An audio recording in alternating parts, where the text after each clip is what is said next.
"He'll kill me if you stay," she cried. But when the door burst open, he drew his gun. The desert did not forgive. Its sun poured down like molten iron, blistering the ground, drying every breath, making the very air feel heavy with punishment. Buzzards circled high above, their shadows gliding over the sand like omens of death.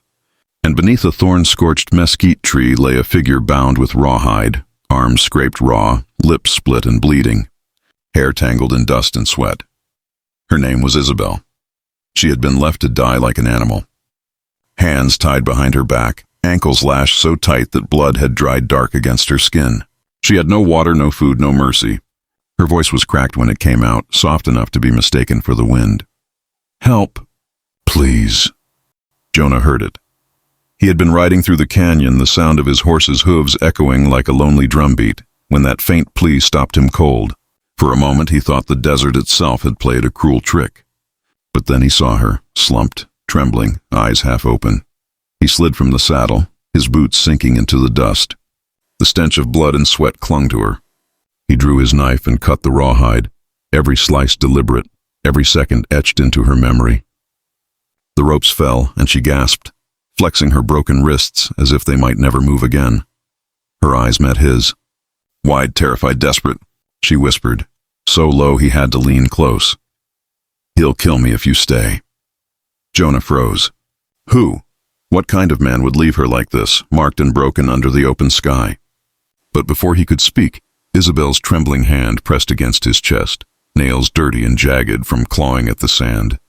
"You don't understand," she rasped. "He owns me. If he finds you here, if he sees you with me, we both die." A crow cawed in the distance. The desert wind shifted, carrying with it the smell of smoke from somewhere far off. Jonah's hand drifted to the revolver at his hip. He didn't know who he was yet, but he knew a predator's trail when he stepped into one. And then Isabel did something that chilled him deeper than the sun ever could. She shuddered, looked past Jonah's shoulder, and whispered again, "He's already coming." Jonah lifted Isabel into the saddle with more care than strength. Her body was light, too light, as though months of fear had eaten away her flesh. She clung to the horn of the saddle while Jonah steadied the reins and walked beside his horse, eyes sweeping the horizon. Every shifting shadow on the canyon walls felt like a rifle barrel. Every gust of wind carried the taste of danger. By dusk, they found a line shack, half collapsed, its roof sagging, its timbers gray with years of storms. To Isabel, it looked like a cathedral. Jonah eased her down inside, spreading his worn blanket over the dirt floor. He struck flint and coaxed a small fire to life, its glow throwing restless shapes across the walls. Isabel sat silently, her arms folded around her knees, staring into the flames. Her lips moved, but no words came. Jonah broke the silence by filling an old tin cup with water from his canteen and pressing it into her hands. She drank greedily, water running down her chin. When she finally spoke, her voice trembled as if every syllable were a sin. "He calls himself Silas. To me, he's more than a master. He's a curse. Once I thought running away would free me, but he always finds me. Always." Jonah studied her through the firelight. Her eyes carried the weight of scars deeper than her skin. He pulled off his hat, rubbed the sweat from his brow, and said softly, "Not this time." For a moment the fire popped, and the silence between them felt like a fragile truce. Isabel leaned back, her shoulders loosening just slightly, as if Jonah's words were a salve on wounds no one else could see. He handed her a scrap of dried beef, and though her hands shook, she ate, chewing slowly, almost reverently. Later, when Jonah thought she had fallen asleep, he laid his coat over her shoulders. But Isabel's eyes were still half open, glistening in the firelight. She listened to his steady breathing, the rasp of him cleaning his revolver, the quiet sigh he gave when he finally stretched out on the dirt.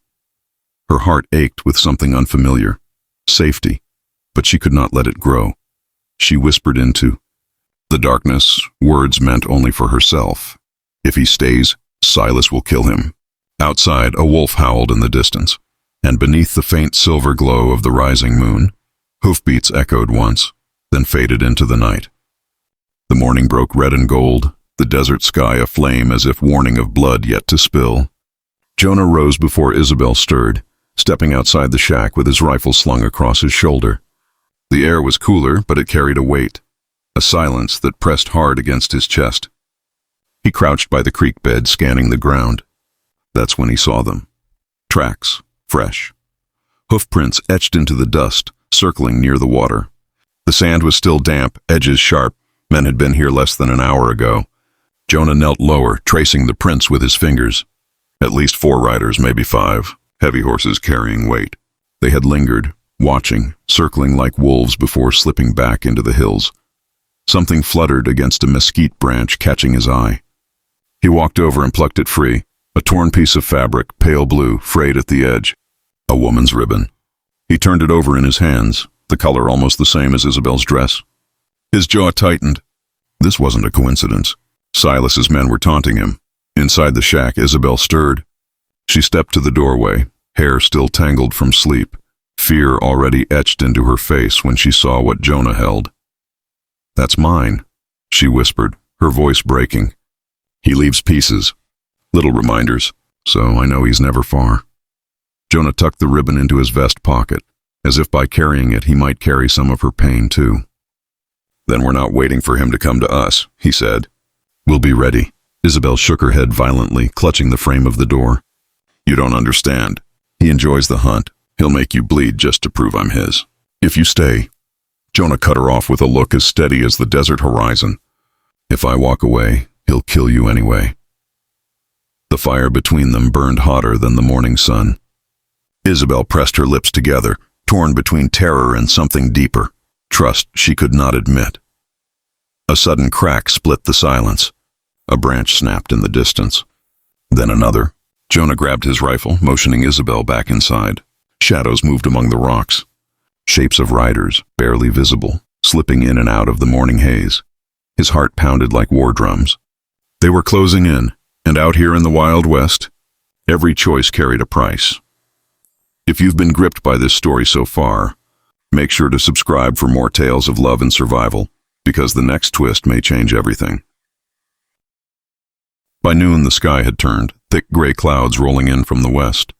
The desert heat broke under the weight of a gathering storm, thunder grumbling like distant cannons. Jonah had boarded the shack's door, set his rifle within reach, and filled the silence with small tasks meant to calm Isabel. But nothing could quiet the unease gnawing at them both. Isabel sat by the fire, her hands trembling as she rubbed a strip of cloth between her fingers. Jonah watched her, his jaw set. She looked like someone waiting for her own trial, every crack of thunder pulling her closer to a sentence already written. Suddenly, hooves thundered across the ridge. Jonah stepped outside into the first drops of rain. 5 riders crested the hill, silhouettes sharp against the stormlight. At their head was a man with a broad hat and a scar running down his cheek. Silas. His coat whipped in the wind, and when he lifted his hand, the others fanned out like predators, circling their prey. But what froze Jonah wasn't Silas. It was the badge gleaming on the chest of the man riding beside him. A sheriff's star. Jonah's heart sank. Sheriff Duncan, once a friend, a man Jonah had ridden with, shared fire and whiskey with. Now sitting tall in the saddle, side by side with a killer, rain dripped from Duncan's brim as he called out, "Jonah, you've got something that doesn't belong to you." Lightning split the sky, illuminating Isabel's face in the doorway. Her cry was drowned by thunder. Jonah raised his rifle, his voice like gravel. "She's no man's property," Silas laughed, a sound dark as the storm. "She's mine by blood and by law, and anyone standing in my way." He drew his revolver and cocked the hammer. "Dies in the dirt." The riders tightened their circle. The shack groaned as the wind slammed against its walls. Isabel's hands clutched the doorframe, knuckles white. She looked from Jonah to the men outside, tears mingling with rain.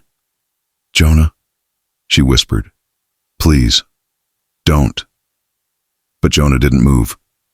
He stood in the doorway, revolver in hand, his boots planted like roots in the earth, a man with nothing left to lose but the promise he'd made to a broken woman. The storm cracked open, rain lashing down in sheets. Silas dismounted, stepping forward, gun leveled, a smile twisting his scarred face. The door slammed wide as thunder roared. Silas raised his weapon. and Jonah drew first. The storm exploded as though heaven itself had joined the fight. Rain hammered the shack's roof, lightning flashed white against the canyon walls, and the crack of gunfire split the air like the wrath of God.